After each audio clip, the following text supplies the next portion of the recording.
একটা কমিটমেন্ট ছিল যে আমরা বন্দি মুক্তি বা যারা ধরুন অনেকদিন ধরে জেলে আছে যাবজ্জীবন সাজাপ্রাপ্ত তাদের মুক্তি দেওয়ার ব্যাপারটা।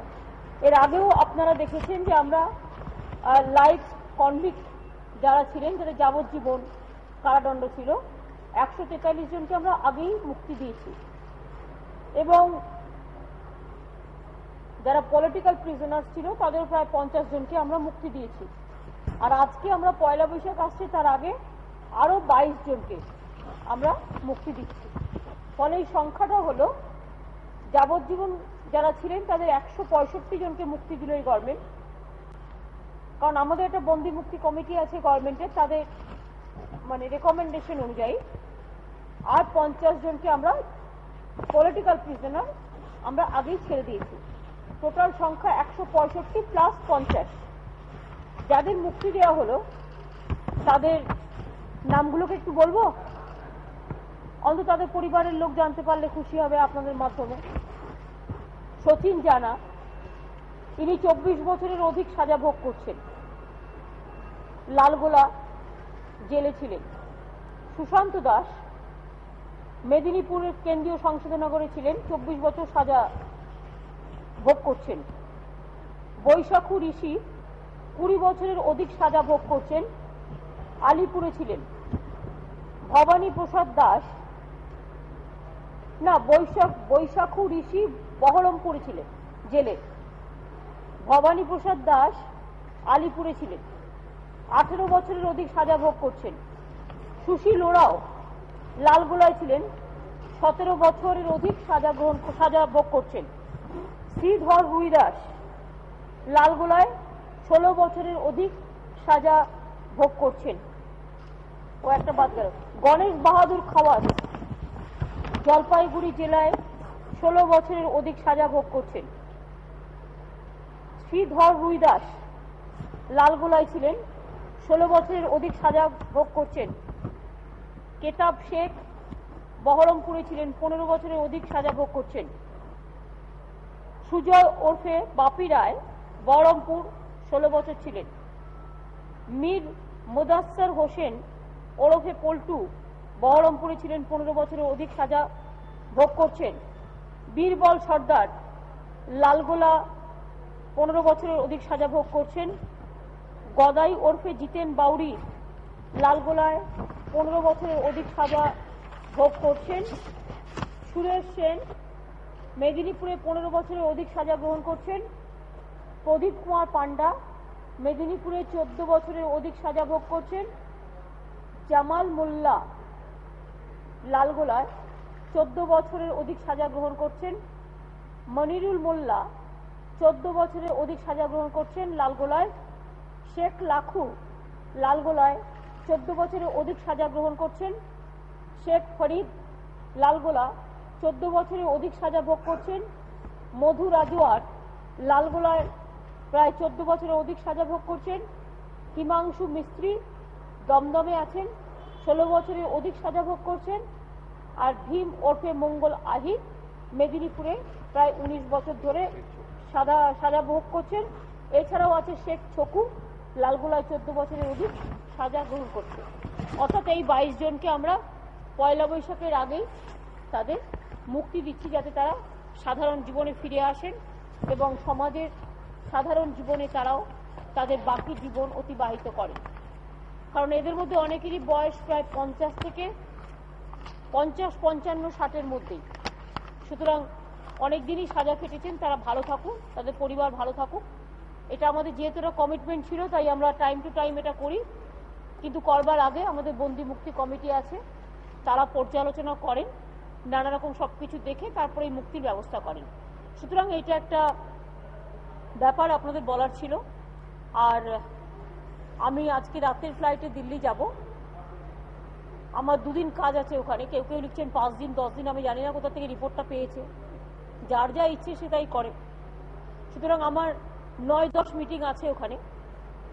আর আমার 9 তারিখে মিটিং আছে প্ল্যানিং কমিশনের সাথে 3টের সময় ফুল স্টেটে। আমাদের সমস্ত চিফ সেক্রেটারি থেকে শুরু করে অল দ্য কনসার্ন ডিপার্টমেন্টস তারা সবাই যাচ্ছে। কারণ এটা হচ্ছে প্ল্যানিং কমিশন কারো কারো ভুল নানা রকম বার্তা দেয়, জানি না ব্যাপারটা। প্ল্যানিং কমিশন বরাদ্দ ঠিক করে, টাকা দেয় না, ওরা যোজনা ঠিক করে। এটা বুঝতে হবে যে টাকা দিয়ে দিল তা নয়, যে এত টাকা এবছরে হবে দিস মাস, কিন্তু টাকাটা ওরা দেয় না। আর দুই হচ্ছে, তাছাড়াও আমার ওই দিন পিএম এর সাথে একটা মিটিং আছে, আমি টাইম চেয়েছি বেঙ্গলের ইকোনমিক ডেভেলপমেন্ট নিয়ে, কিন্তু আমি চেয়েছিলাম 10-11-12-10-11-র মধ্যে, কিন্তু যেহেতু উনি বাইরে চলে যাচ্ছেন, আমি শুনেছি উনি 10-11 থাকবেন না, তাই ওই দিনই সন্ধ্যেবেলায় after planning commission meeting PM এর সাথে আমার একটা মিটিং আছে। আর একটা আছে আমাদের পরের দিন 3টের সময় ফাইন্যান্স মিনিস্টারের কাছেও আমি একটা টাইম চেয়েছি, বেঙ্গলের যে ইকোনমিক সিচুয়েশন এবং সুদ দিতে সব টাকা চলে যাচ্ছে, প্রায় 2 বছর হতে চললো, কোনো বিহিত আজ পর্যন্ত হয়নি, এবং সেই জন্য কথা বলার জন্য ওটা আমি যাচ্ছি। কাজে এই হচ্ছে মোটামুটি আমার প্রোগ্রাম। আরও যদি কিছু প্রোগ্রাম অ্যাড হয় আপনাদের বলে দেবো, বাট আমি পলিটিক্যাল ব্যাপারে যাচ্ছি না, রেস্ট অ্যাসিওর থাকুন। আমার সাথে অন্য কোনো ব্যাপারে, আমার দিল্লিতে প্রচুর পরিচিত আছে, সেটা আলাদা, কিন্তু আমি পলিটিক্যাল ব্যাপারে কোনো কথা বলতে কারোর সাথে যাচ্ছি না, ঠিক আছে? অনলি স্টেট ওরিয়েন্টেড, স্টেটের ডেভেলপমেন্ট, ইনফ্রাস্ট্রাকচারাল সাপোর্ট, এবং স্টেট যে ভালো কাজ করেছে তার অ্যাচিভমেন্টগুলো জানানো, এবং এই অ্যাচিভমেন্টের পরিবর্তে তাদের, এটা আমরা কারো কাছে ভিক্ষে চাই না। আপনারা জানেন আমাদের রাজ্য থেকে প্রায় 40,000 কোটি টাকা তুলে নিয়ে যাওয়া হয় ট্যাক্স বাবদ, সেখানে আমরা বড়জোর 18,000 পাই, এবং 18,000-এর মধ্যেও আমার আর্নিং রেভিনিউ সব নিয়ে, এবং এত সুদ আমার আগের বন্ধু সরকার করে গিয়েছেন, দেনার দায়ে বিকিয়ে দিয়ে গেছেন, ঢাকের দায়ে প্রায় মন সব বিক্রি হয়ে গেছে।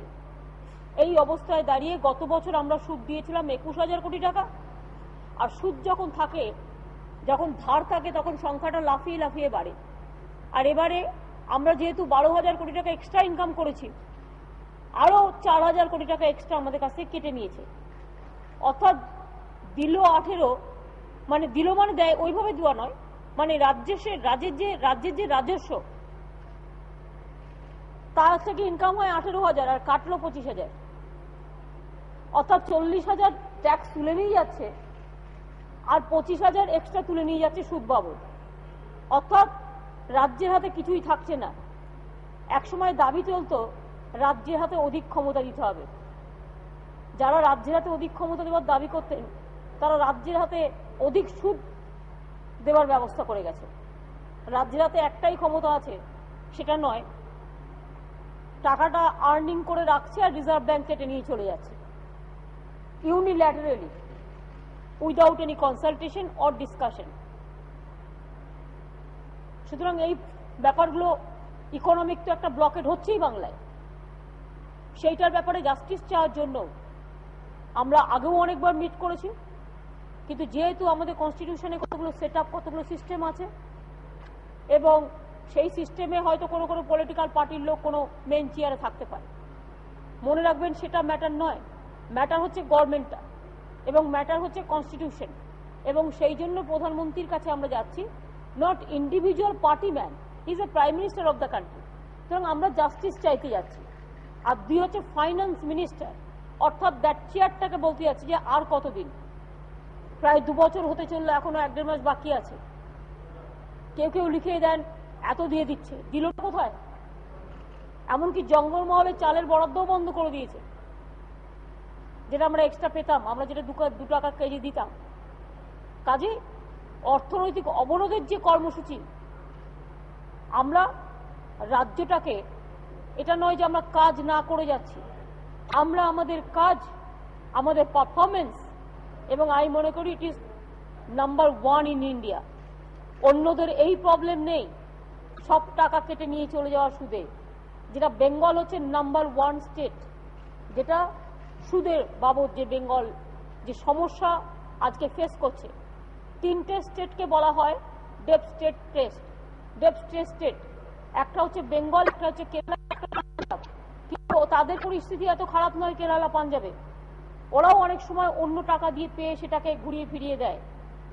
কংগ্রেসের নিজস্ব গভর্নমেন্ট থাকলে কংগ্রেস নিজেরা এভাবে করে।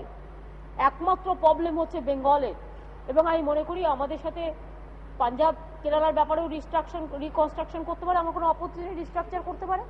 আমরা কারো বিরুদ্ধে নেই, আমরা সবাই পক্ষে, কারণ মানুষের পক্ষে আমরা। কিন্তু বেঙ্গলকে ডিপ্রাইভ করা হবে কেন, এটা আমরা জানতে চাই।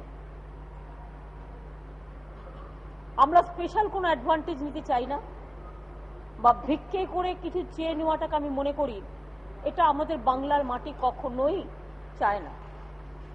আমরা আমাদের অধিকার, সেই অধিকারের বিনিময়ে বাংলার মানুষ অন্য রাজ্যে যেমন চলছে তারা টাকা পাচ্ছে, আমাদের রাজ্যে সব কেটে নিয়ে যাওয়া হচ্ছে, এটার প্রতিবাদ করতেও আমাদের যাওয়া। এবং সেটা প্রধানমন্ত্রীকে জানাবো, চেয়ারটাকে তো জানাতেই পারি, আগেও অনেকবার জানিয়েছি। ওনারা বারবার শুধু বলেন 12 কমিশন তৈরি হলে তারা ব্যাপারটা দেখবে। কমিশন তো এখন চেয়ার টেবিল নিয়ে বসতে বসেই 3-6 মাস লাগবে, তারপরে তো আলোচনা শুরু হবে। সুতরাং আর তাই দিকে কিছু লোককে আবার ফিট করে দেওয়া হয়, তারা লিখে দেয়। লিখে দিতে ক্ষতি কি? আপনাদের মধ্যে অনেকেই লিখেছে যে এই তো কেন্দ্রীয় সরকার দিচ্ছে। আজকেও দেখেছি কেউ কেউ লিখেছে যোজনায় বেশি পাচ্ছে বাংলা, যেন মনে হচ্ছে দিয়ে দিচ্ছে, একটা পয়সাও নেই। কিন্তু মাথায় রাখবেন, এগুলো বলবার আগে যোজনা তো অটোমেটিক্যালি, আপনি যদি আজকে একটা জামা 5 টাকা দিয়ে কেনেন, কালকে সেই জামাটার দাম 5 টাকা 5 পয়সা হবে না, 5.5 টাকা 6 টাকা আপনাকে কিনতেই হয়। এটা বোঝবার ক্ষমতা আছে। আমি কি অ্যাচিভমেন্ট করলাম তার উপরে যোজনায় বরাদ্দ হয়, এটা প্ল্যান তৈরি হয়। It is nothing that money is been given. ঠিক আছে? সুতরাং যোজনা ওদিকে করব, আমি এই সাবজেক্ট ছাড়া অন্য কোনো সাবজেক্টে কথা বলবো না। যোজনা প্ল্যানিং কমিশনে করব, আর ফাইন্যান্সিয়াল প্রাইম মিনিস্টারকে এবার আমরা আর একবার বলতে যাব। তারপরেও যদি না হয় দেন আমরা ঠিক করব কি করব না করব। হ্যাঁ বলো।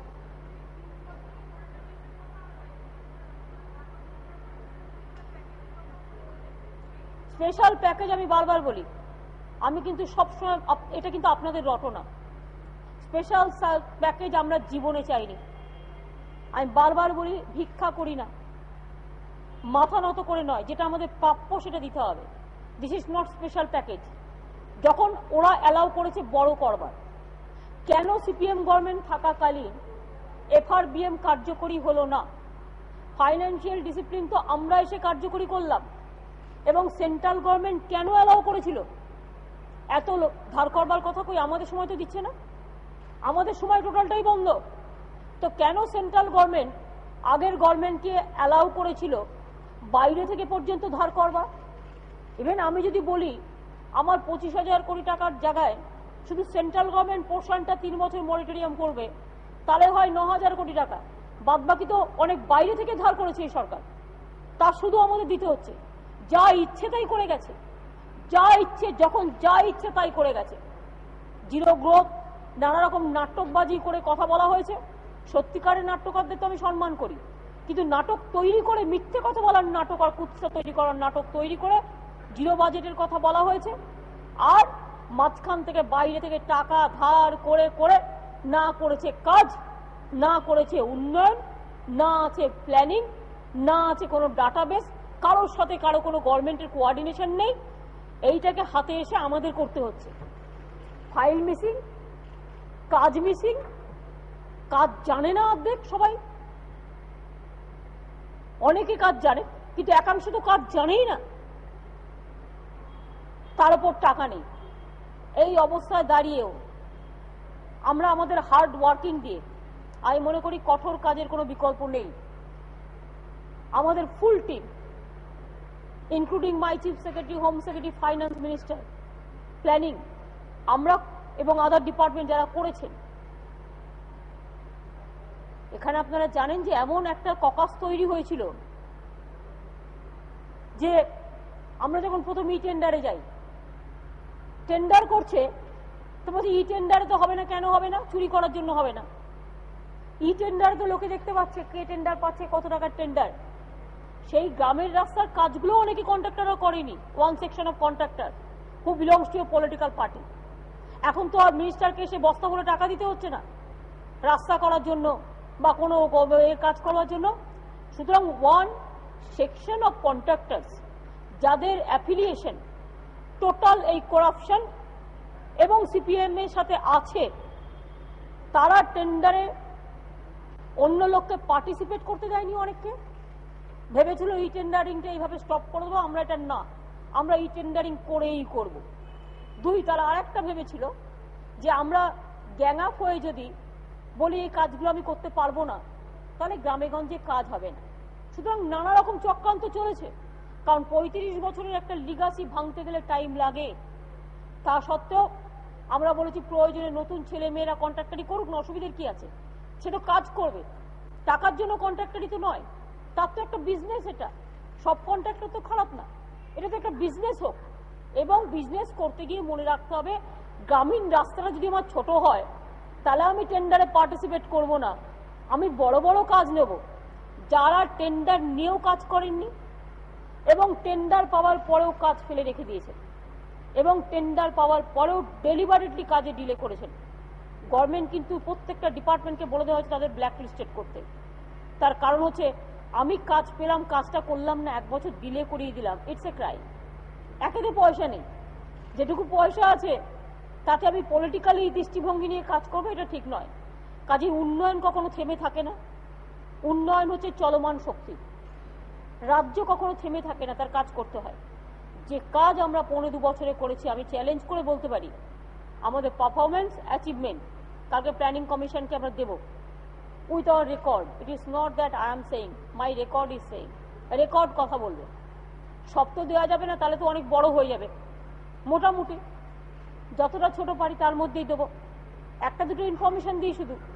আপনারা জানেন জল ভরো জল ধরো, আই এম প্রাউড টু সে 5 বছরে বলেছিলাম করবো 50,000, 1.5-2 বছরে কত হয়েছে জানেন? 50,800। So we crossed all the boundary. আর একটা বলি, ক্ষুদ্র শিল্প। আমার মনে আছে আমরা একটা ভিশন পেপার করেছিলাম, তাতে লিখেছিলাম 17টা ক্লাস্টার হবে। আজকে I am proud to say 54টা ক্লাস্টার ইজ অলমোস্ট রেডি এবং আরো 8টা দুর্গা হাট, আরবান হাট 4টে এবং 4টে রুরাল হাট। সুতরাং কত হলো? 51 আর 59, বলেছিলাম 17। আর বেশি বললাম না, বাদ বাকিটা কালকে হবে, ঠিক আছে? Thank you. যাবার আগে আমি ব্রিফ করে দিয়ে গেলাম। No other question.